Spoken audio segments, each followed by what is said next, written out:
Sutra teratai yang menakjubkan, bab 7, perumpamaan kota gaib. Sin Faxiang, Senin 21 Februari 2022. Memberi persembahan, menghormati, memuliakan, dan memujinya. Episode 994. Buddha telah memperoleh kendaraan sejati di jalan Bodhi untuk mencapai pantai seberang, serta merealisasikan kebijaksanaan yang murni dan menakjubkan dari Buddha. Kebenaran sejati ini, sebagaimana ketika menatap bintang terang di langit menjelang pagi, lalu mampu memahami dan menghayati jalan agung. Buddha Dharma muncul di hadapan, padan dengan seluruh alam semesta dan berpadu dengan kodrat Buddha. Melatih diri tidak lain adalah berharap bisa memahami jalan Bodhi yang besar dan lurus. Inilah tujuan kita melatih diri, jalan Bodhi yang besar dan lurus. Batin dari Buddha dan semua makhluk adalah tiada beda. Sejak zaman dulu, tiada awal dan tiada akhir. Jalan Bodhi yang lurus ini sudah diwariskan begini terus-menerus. Sejak kapan sudah begini? Sejak sebelum tiada awal dan tiada akhir, sudah ada. Jadi, makhluk awam disebut masih awam atau belum tercerahkan. Ini yang tiap hari kita sebutkan kehidupan demi kehidupan. Terus begini ternoda kerisauan dan ketidaktahuan. Sifat tathata tidak berkurang, hanya kerisauan yang bertambah. Kita melatih diri adalah bagaimana untuk mengurangi kerisauan dan ketidaktahuan. Inilah kemampuan yang harus kita kerahkan. Mengerahkan kemampuan ini dalam kehidupan kita sehari-hari. Bukan hanya saat pagi kita menuju aula kebaktian. Memberi penghormatan kepada Buddha dan mendengarkan sutra, saat itu baru disebut sedang melatih diri. Saat itu disebut sedang melatih diri, mengurangi kerisauan. Pada saat itu sebenarnya kerisauan kita apakah sudah berkurang? Jika kita fokus dan tidak ada pemikiran lain, secara tulus menyembah. Saat itu, batin kita telah mengurangi kerisauan. Karena dalam batin tidak ada kerisauan, sepenuh hati dan tulus penuh hormat, saat itu tidak ada kerisauan. Lalu lanjut mendengarkan sutra, mendengarkan naskah sutra. Batin saat ini, apakah mengikuti arah suara yang berputar?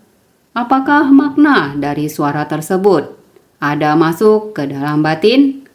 Apabila ada, ini dinamakan jiwa kebijaksanaan sedang bertumbuh. Tidak ada kerisauan. Apabila saat sedang mendengarkan, pikiran ini apakah masih bercabang-cabang? Apakah dharma ini memang demikian? Saya ingat di dalam sutra yang mana? Bukan demikian. Jika mendengarkan dharma seperti ini, pikiran sudah bercabang. Pada akhirnya kamu mendengarkan dharma yang dilihat di masa lalu atau mendengarkan dharma yang ada sekarang ini. Pikiran sudah bercabang, walaupun sama-sama dharma. Tetapi di saat ini, sebaiknya pikiran terkonsentrasi. Satu arah tujuan. Mendengarkan dharma dengan jelas. Apabila ingin membuktikan dengan dharma yang lain, dapat dilakukan di saat kita memiliki kesempatan. Baru kita buktikan. Apakah nilai kebenaran ajaran ini dengan yang lain ada berpadu? Ataukah dengan satu prinsip bisa memahami segala fenomena? Juga dapat dijelaskan, juga dapat dimengerti. Dengan demikian tidak ada yang perlu diragukan. Mempelajari dharma dengan menggunakan hati yang polos. Setelah mendengarkan dengan terkonsentrasi, ketika ada kesempatan, kita bisa mencari tahu dan menginvestigasi. Untuk berpadu dengan Dharma ini, menghayati juga merenungkan dengan hati tenang. Dengan demikian, saat mendengarkan Dharma, pikiran tidak bercabang-cabang. Jika kita fokus pada satu arah, dengan sendirinya kita akan memasuki kendaraan sejati Buddha Dharma, seperti sebuah mobil. Kita benar-benar naik ke mobil. Sebersih niat mengikuti mobil ini berjalan maju ke depan, terus-menerus hingga sampai ke pantai seberang. Dari tempat ini pergi ke tempat itu, konsentrasi. Barulah dapat sesungguhnya mencapai pencerahan. Setiap saat fokus memahami prinsip kebenaran. Fokus di saat mendengarkan Dharma.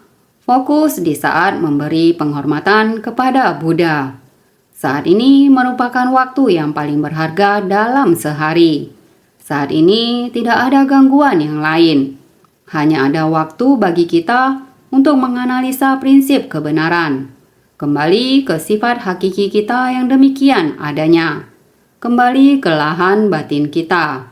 Untuk menemukan kebenaran sejati, maka waktu ini sangatlah berharga. Kita harus bersungguh hati. Dapat serta merealisasikan kebijaksanaan yang murni dan menakjubkan dari Buddha. Kebenaran sejati ini, pikiran yang dapat fokus, barulah dapat membuktikan ajaran Buddha Dharma satu persatu di dalam batin kita. Jika Buddha Dharma dapat dibuktikan dalam batin kita, dengan sendirinya prinsip kebenaran yang halus dan menakjubkan dapat kita gunakan dalam segala sesuatu di alam semesta. Apakah masalah itu benar atau salah? Dengan memahami prinsip kebenaran, baru dapat secara jelas membedakan benar salahnya suatu masalah. Oleh itu, kita harus konsentrasi terhadap Buddha Dharma. Jika konsentrasi dan fokus menyatukan semua perhatian untuk menyelami prinsip kebenaran sejati yang berada di dalam kebijaksanaan yang halus dan menakjubkan. Sebenarnya kebijaksanaan yang halus dan menakjubkan ini ada di mana? Ada di dalam sifat hakiki yang demikian adanya yang dimiliki oleh setiap orang. Orang, masalah, dan benda yang berada di luar, kita dapat membandingkannya. Ini adalah kebenaran sejati. Memanfaatkan kebijaksanaan menakjubkan yang terdapat di dalamnya untuk membandingkan orang, masalah, dan benda dalam kehidupan sehari-hari. Kita dapat menganalisa setiap masalah, setiap benda, tiada yang tidak mengandung prinsip kebenaran dari alam semesta. Oleh karena itu, kita harus bersungguh hati. Sebagaimana ketika menatap bintang terang di langit menjelang pagi, lalu mampu memahami dan menghayati jalan agung, seperti halnya Buddha Sakyamuni. Beliau sudah menghabiskan waktu banyak tahun untuk mengadakan penelitian. Meneliti bagaimana metode yang digunakan orang dalam membina diri. Beliau pergi mencari kejelasan tentang ini. 5 tahun berkelana mencari guru. 6 tahun praktik keras dengan sungguh hati menghayati. Demikian terus sampai akhirnya pada malam yang terakhir menatap bintang terang di langit menjelang pagi. Langit belum sepenuhnya terang. Langit yang berbintang, di langit masih terdapat bintang. Beliau berada dalam kondisi yang hening, kondisi di mana batin tenang dan hening, menengadah dan menatap langit, seketika seperti terkoneksi, dan mendadak maha tercerahkan. Lalu mampu memahami dan menghayati jalan agung.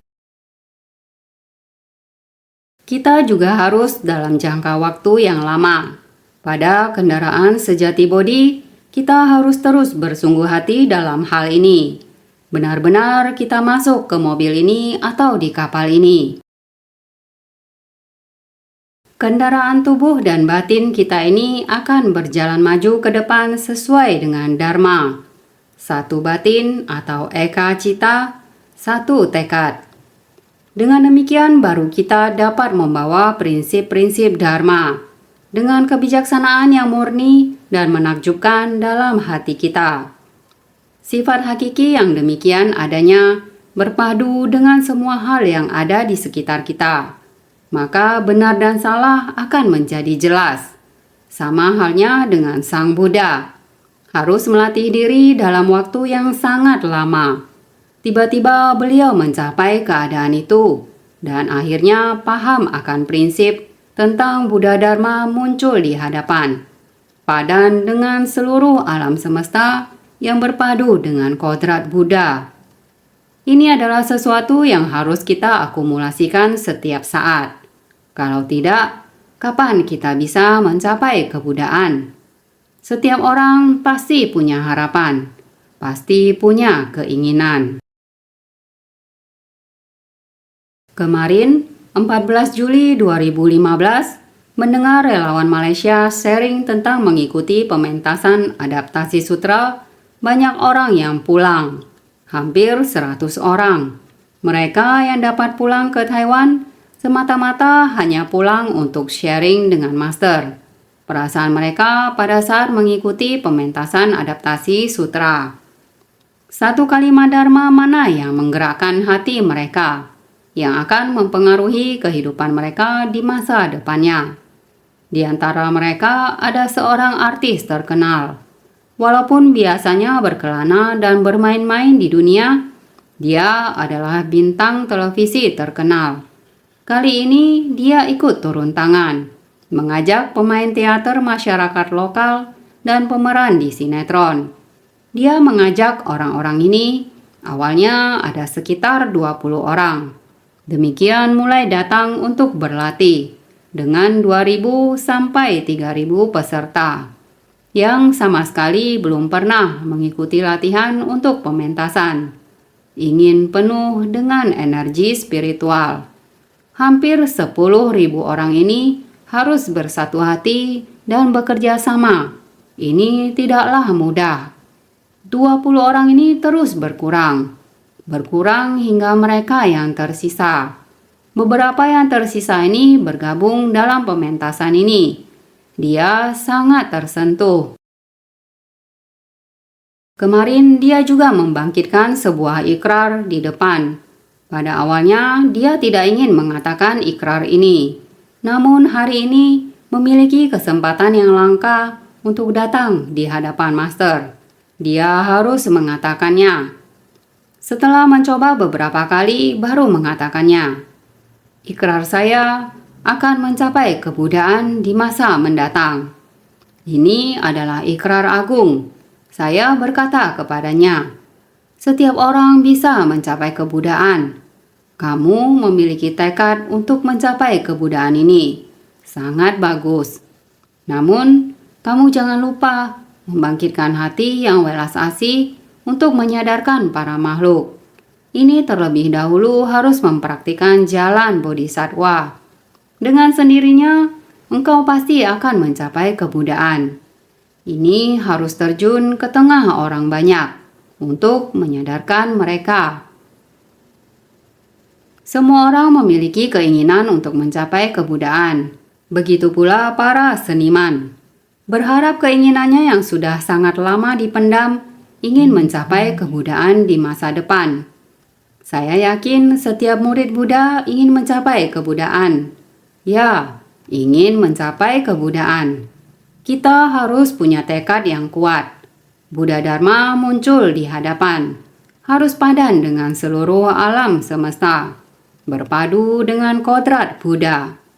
Batin kita harus menyatu dengan alam semesta. Padan dengan seluruh alam semesta. Dan berpadu dengan tathata ini. Adalah batin yang terbuka luas dan hening. Kondisi batin yang tenang dan jernih, tathata yang menyatu dengan alam semesta ini. Demikian nyamannya. Ini harus terakumulasi dari waktu yang panjang. Anda harus terlebih dahulu menemukan jalan bodhi.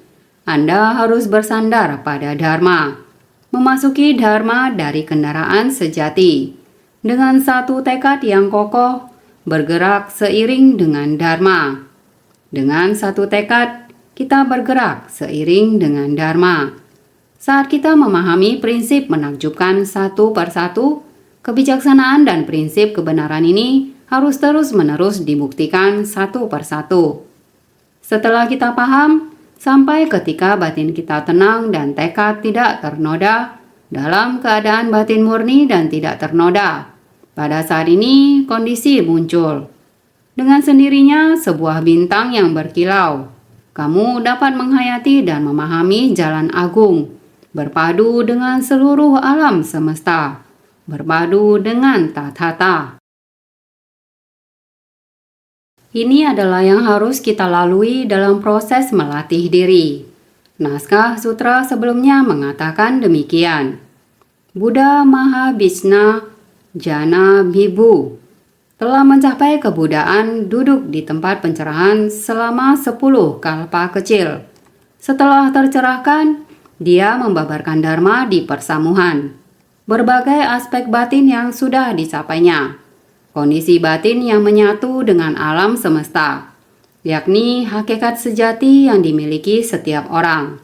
Berharap setiap orang dapat menghayatinya.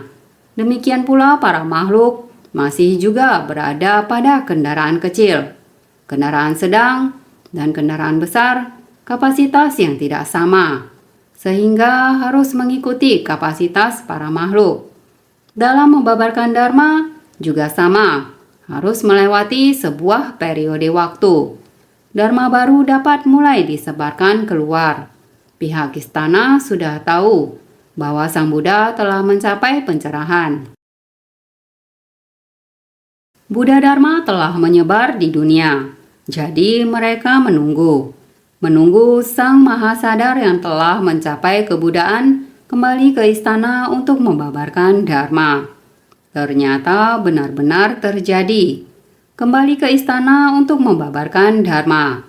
Semua orang di istana menerima dengan sukacita, terutama Raja Pemutar Roda, yaitu raja yang manusiawi atau Narendra Raja, yang menggunakan kebijaksanaannya untuk memimpin khalayak.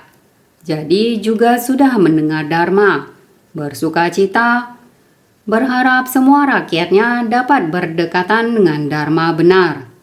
Cucunya berikrar, mengerti bahwa kehidupan tiada yang permanen. Kenikmatan sekilas ibarat awan di langit. Awan tersebar oleh angin.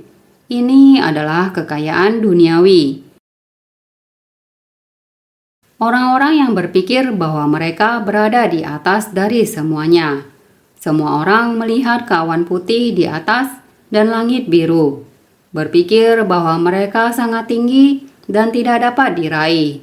Tetapi sebenarnya langit biru, tetapi kadangkala abu-abu. Siang hari juga kadang menjadi gelap. Awan putih kadang juga terdapat awan gelap di antara langit dan bumi. Semua wujud di alam semesta ini tiada yang permanen. Terlebih lagi dengan materi di dunia ini yang berwujud. Semua ini adalah fenomena terkondisi. Semua hal dipahat dan diciptakan oleh perbuatan manusia. Ini bukan selamanya. Oleh karena itu, setelah pangeran tersadarkan, dia juga ingin melatih diri. Raja Cakrawartin menyetujuinya, tetapi ibu tidak rela. Lihatlah, bukankah dunia juga seperti demikian? Seluruhnya seperti ini sejak zaman dahulu kala. Seperti demikian, tetapi ibu mereka juga menyetujuinya. Sehingga bersama-sama dengan orang-orang dan para menteri, mengantarkan 16 orang pangeran menuju tempat pelatihan diri. Ini adalah bagian naskah sutra sebelumnya. Semuanya berharap dapat mendekat pada Tathagata, Mahabhisna Jana Bhibu. Termasuk juga di dalamnya Raja Cakrawartin. Naskah sutra berikut ini mengatakan, karena semua orang telah datang, tentu saja mereka semua memberi persembahan, menghormati, memuliakan dan memujinya. Setibanya di sana, mereka bersujud dengan menempatkan kepala di kakinya. Sehabis mengitari Buddha, dengan sepenuh hati mengatupkan telapak tangan dan menatap hormat pada Bhagawan, seraya mengucapkan pujian dalam bentuk syair. Sutra Teratai Bab 7, Bab Perumpamaan Kota Gaib. Ini juga sama, telah datang ke tempat pencapaian pencerahan Buddha. Semua orang adalah sama. Harus mempertahankan hati paling hormat. Setelah datang dan memberi pujian, ketika bertemu, mereka mesti memberi pujian. Sudah demikian lama tidak bertemu, sangat agung. Setelah mencapai kebudaan, citra Buddha demikian agung. Dengan pujian seperti ini sama juga. Mereka harus memberi penghormatan dengan tindakan. Ini adalah sebuah tata krama.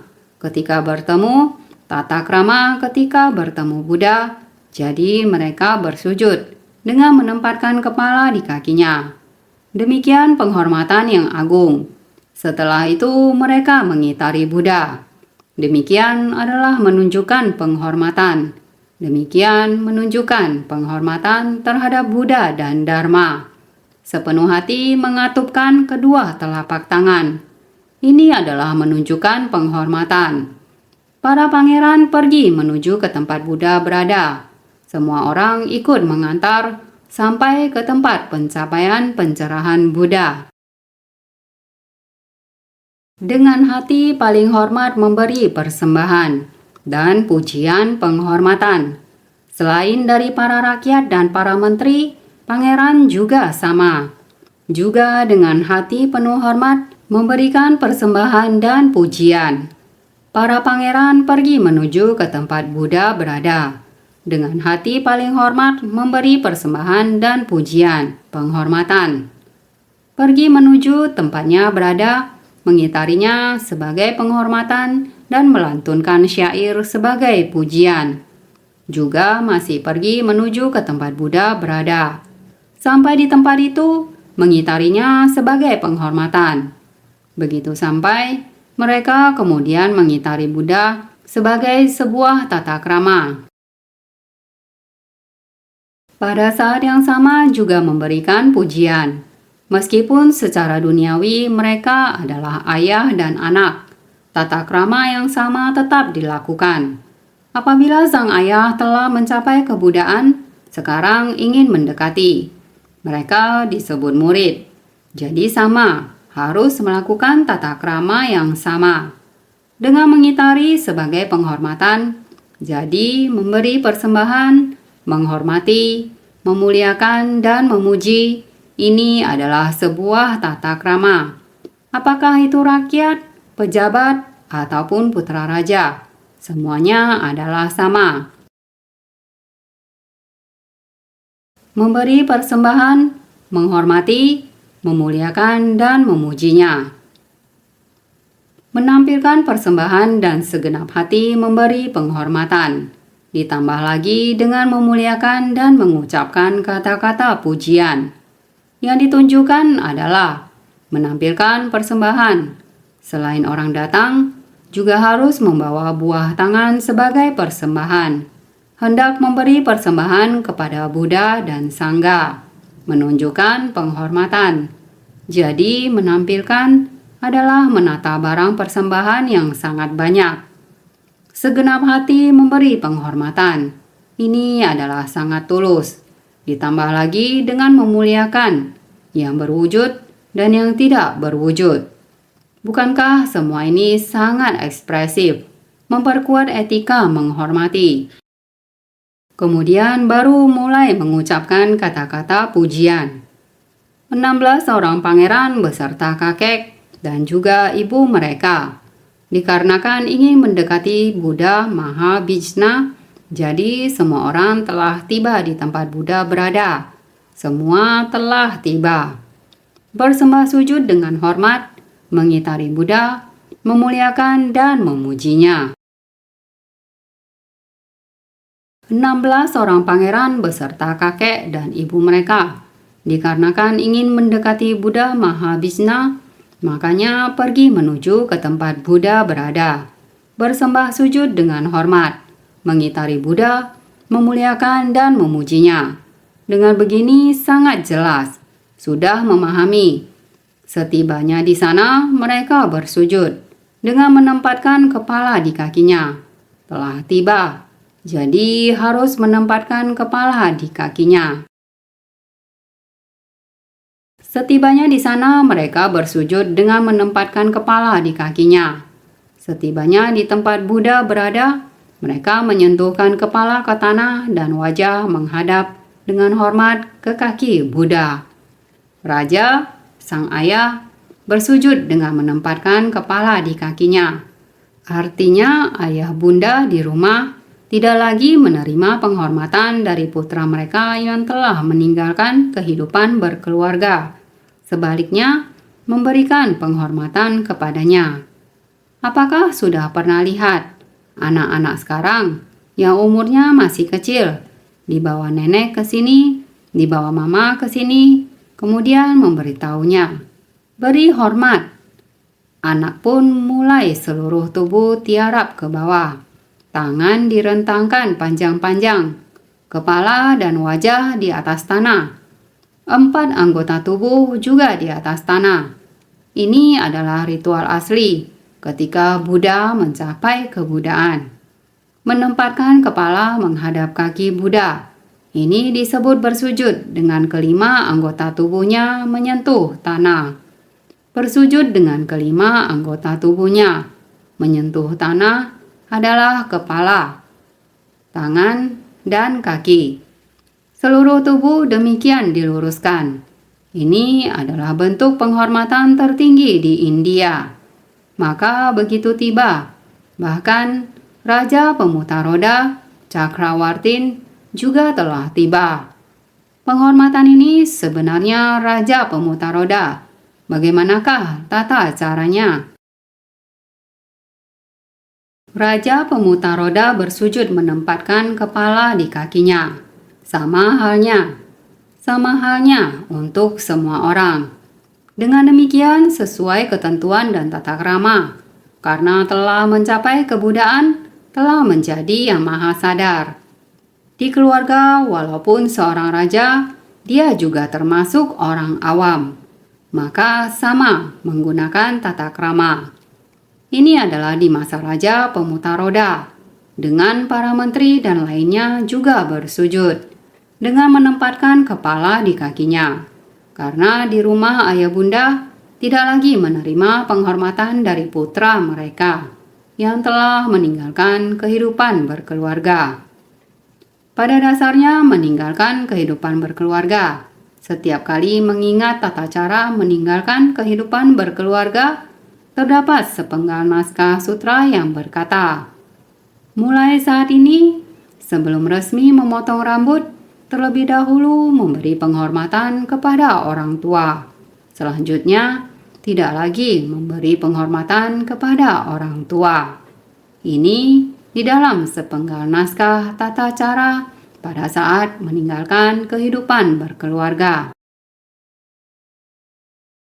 Pada saat meninggalkan kehidupan berkeluarga, karena kita telah meninggalkan keluarga dan memutuskan tali kasih duniawi, orang tua juga telah mempersembahkan anaknya kepada Sang Buddha, telah menjadi anak Sang Buddha. Jika telah dipersembahkan, berharap dia bisa fokus. Tidak ada kaitan lagi dengan keluarga dan hal-hal duniawi. Di dalam hubungan kekeluargaan ini, meninggalkan keluarga dan memutuskan tali kasih duniawi telah terputus.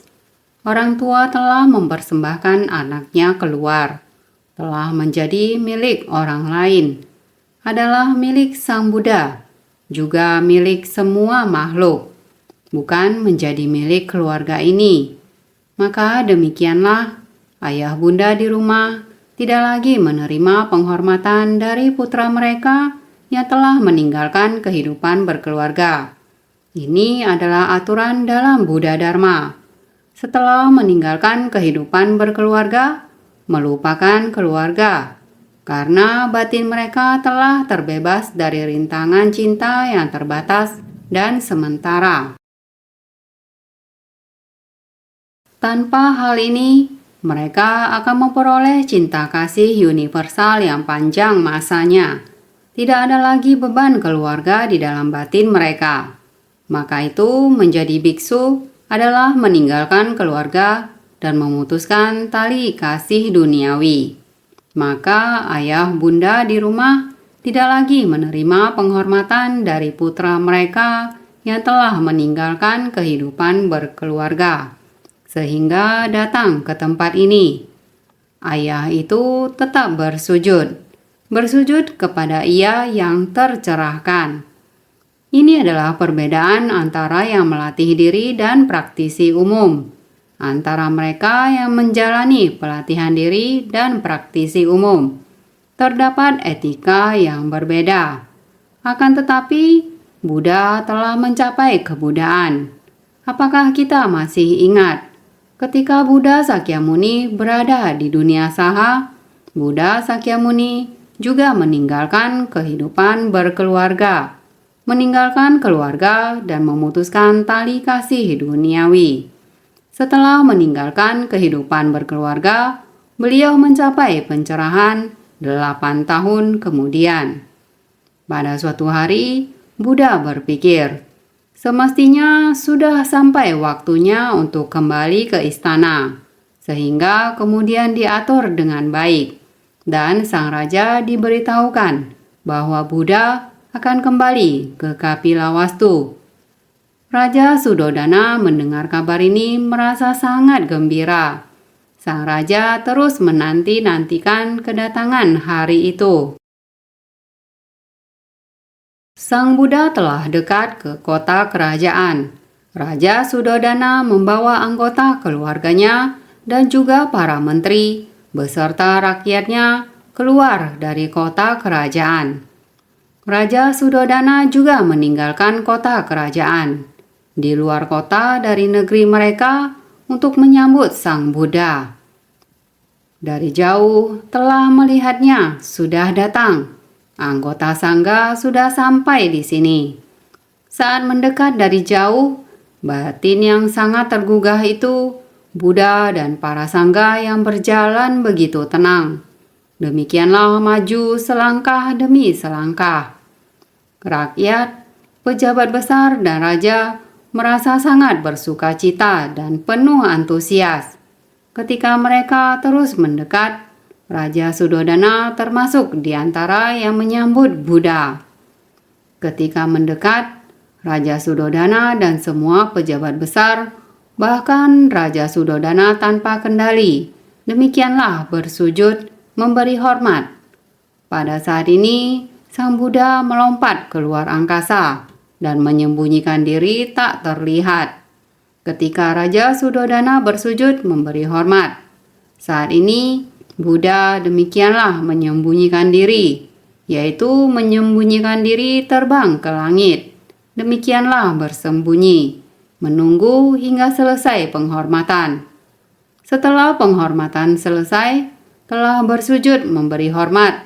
Setelah itu, Buddha turun dari langit, muncul di hadapan Raja Sudodana, mulai mendekati Raja Sudodana, bertanya, "Ayahanda Raja, selama bertahun-tahun ini, apakah aman dan damai?"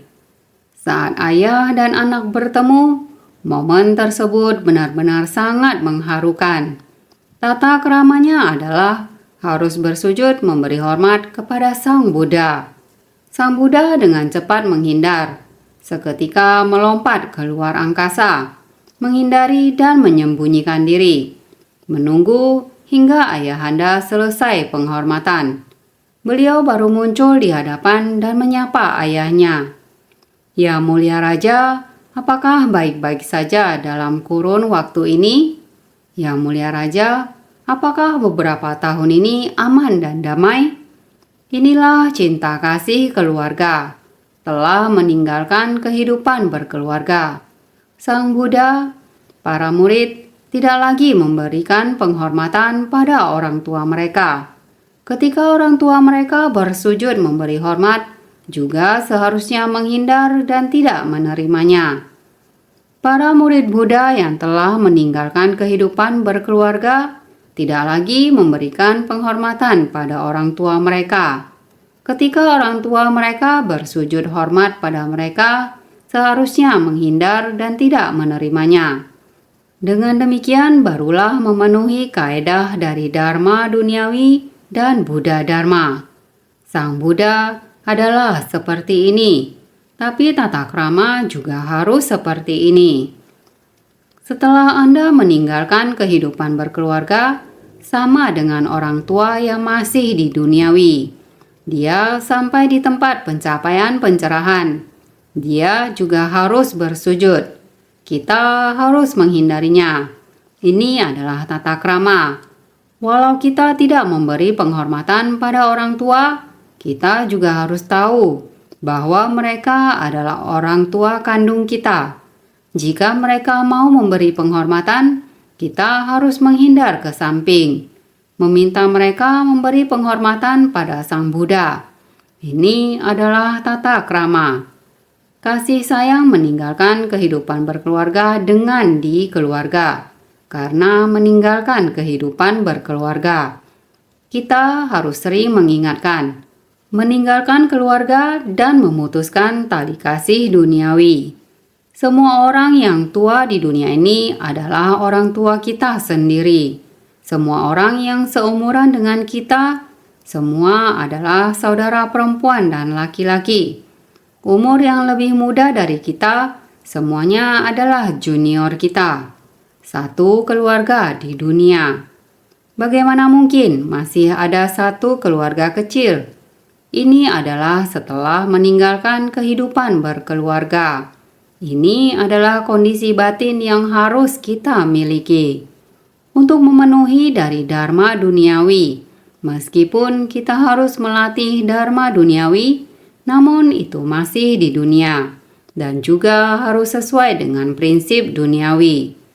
Jadi ada tata krama seperti ini. Ini prinsip duniawi yang harmonis dengan Buddha Dharma. Prinsip duniawi dan Buddha Dharma. Dengan keduanya ini disatukan. Jadi memadukan perasaan dan dharma dari prinsip kebenaran sehingga pada saat ini tempat pencapaian pencerahan dari Buddha Mahabhisna Yana Bibu. Kelompok yang dipimpin Raja Pemutar Roda datang memberikan persembahan dan bersujud. Demikian mengitari Buddha dengan penuh ketulusan, sepenuh hati mengatupkan telapak tangan. Sehabis mengitari Buddha dengan sepenuh hati mengatupkan telapak tangan. Mengitari Buddha adalah menunjukkan rasa hormat, menghentikan segala pikiran penuh hayalan dengan sikap tegak dan hati-hati, sepenuh hati mengatupkan 10 jari dan telapak tangan. Ini adalah menunjukkan sebersih niat yang telah menghentikan segala pikiran penuh hayalan. Mengatupkan kedua telapak tangan artinya adalah menyatukan semua pikiran yang bercabang-cabang menjadi sebersih niat pikiran. Beranjali di depan dada, ini menunjukkan semua pikiran yang rumit telah tiada. Kembali menjadi sebersih niat dalam batin. Ketulusan yang demikian menghentikan segala pikiran penuh hayalan. Dengan sikap tegak dan hati-hati, semuanya ada di dalam batin kita. Sepenuh hati mengatupkan 10 jari dan telapak tangan. Beranjali bukanlah demikian. Master memperagakan. Tetapi harus demikian menyatu. 10 jari menyatu menjadi satu. Ini yang sesungguhnya menunjukkan pikiran bercabang telah kembali pada sebersih niat. Sudah tiada pikiran bercabang-cabang. Inilah makna dari beranjali. Makna dari beranjali adalah sebersih niat, yang mana karma pikiran dengan tulus menghormati. Dengan sepenuh hati mengatupkan telapak tangan adalah karma pikiran yang penuh ketulusan dan penghormatan. Menatap hormat pada bagawan adalah karma tubuh yang penuh ketulusan dan penghormatan. Seraya mengucapkan pujian dalam bentuk syair adalah karma ucapan yang penuh ketekunan dalam memuji.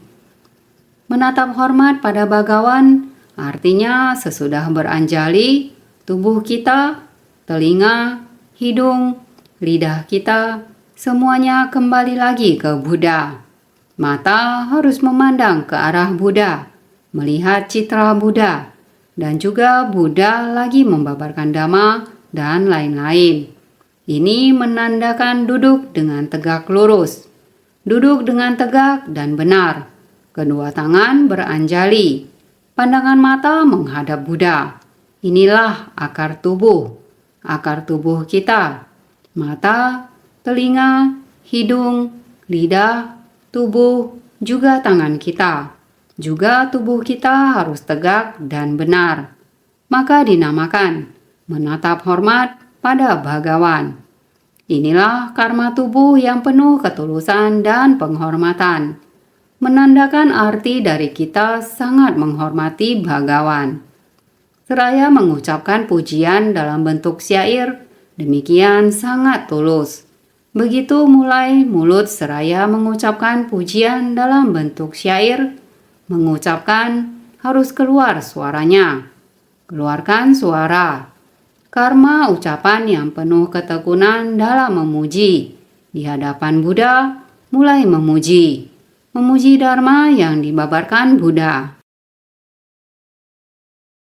Seperti kemarin mendengar mereka sharing, mengatakan sewaktu semua mulai latihan, bagaimanapun melatih tidak rapi juga. Rupanya mereka cuma membaca dalam hati. Membaca dalam hati, 1, 2, 3, 1, 2, 3, merupakan syair, lirik yang ada di dalamnya. Syair semuanya dapat dilafalkan, irama juga. Seharusnya semua orang menyanyi dengan suara keras. Setiap tulisan sangat jelas, dilengkapi dengan tulisan. Kamu harus menyanyi dengan suara keras, baru seirama. Kamu melafalkan dengan suara kecil, tidak seirama. Menyanyi dengan suara keras, suara seirama. Gerakan juga akan rapi. Dulu saya juga mengatakan kepada semua orang, melafalkan Dharma harus dengan suara keras, bukan hanya melafalkan untuk diri sendiri. Alam semesta dan alam Dharma juga akan merasakan kamu yang sedang melafalkan sutra. Seperti membabarkan Dharma, hati kamu yang tulus melafalkan sutra, yaitu alam semesta dan alam Dharma membabarkan Dharma. Pengajaran dari Sang Buddha keluar dari mulut kita. Seharusnya dilafalkan dengan suara keras. Jarang sekali mendengarkan kalian melafalkan dengan suara keras, sehingga harus menggunakan mikrofon. Mengatakan pemberi komando Yincing dan pemberi komando Mui harus menggunakan mikrofon. Jika tidak ada orang yang mendengarkan. Orang begitu banyak. Seharusnya para makhluk bersatu. Suaranya menggetarkan langit. Seharusnya demikian. Suara hati kita, suara seharusnya memenuhi alam semesta dan alam Dharma. Semuanya ada ajaran Buddha. Tetapi kita hanya dengan mulut. Begitu mudah. Waktu yang dapat membina diri bersama semua orang. Mengapa tidak bersedia melafalkan dengan suara keras? Kesempatan paling baik, kebaktian pagi hari, kebaktian malam hari, supaya kita mengeluarkan suara untuk membabarkan Dharma demi angkasa. 8 kelompok dewa dan naga. Setan di gunung dan hantu di sungai menyebar di alam semesta dan alam Dharma. Untuk membabarkan Dharma, mengapa kita tidak demikian? Semua makhluk hidup bukan hanya orang yang dapat terlihat oleh kamu. Yang tidak terlihat juga sangat banyak. Kita ingin membimbing para makhluk. 6 alam kehidupan dan 4 jenis kelahiran, semuanya perlu kita bimbing. Bagaimana membimbingnya? Dengan ajaran Buddha membimbing para makhluk. Kapan kita baru bisa mencapai kebudaan dan membabarkan dharma untuk membimbing para makhluk? Masih sangat lama. Sekarang kita meminjam kebersamaan dari orang ramai, mengeluarkan suara, membabarkan dharma untuk membimbing para makhluk. 4 jenis kelahiran dan 6 alam kehidupan, kita bisa membimbingnya, sehingga dikatakan saat bernamaskara, 3 karma dari tubuh, mulut, dan pikiran harus sangat tulus. Raja, pemutar roda, dan pejabat besar. Rakyat mendampingi 16 pangeran menuju tempat pencapaian pelatihan Mahabhisna Jnana Vibhu Buddha. Menggunakan hati yang begitu tulus. Semuanya seraya mengucapkan pujian dalam bentuk syair, melafalkan dengan suara keras.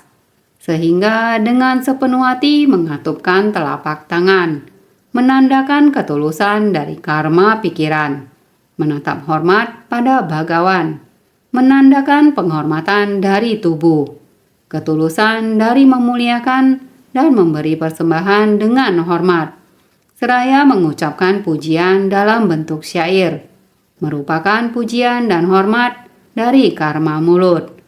Ajaran Buddha membutuhkan kita, setiap orang.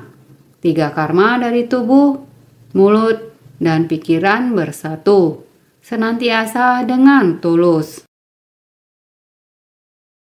Senantiasa membabarkan dharma demi para makhluk, sehingga berharap setiap orang harus senantiasa lebih bersungguh hati.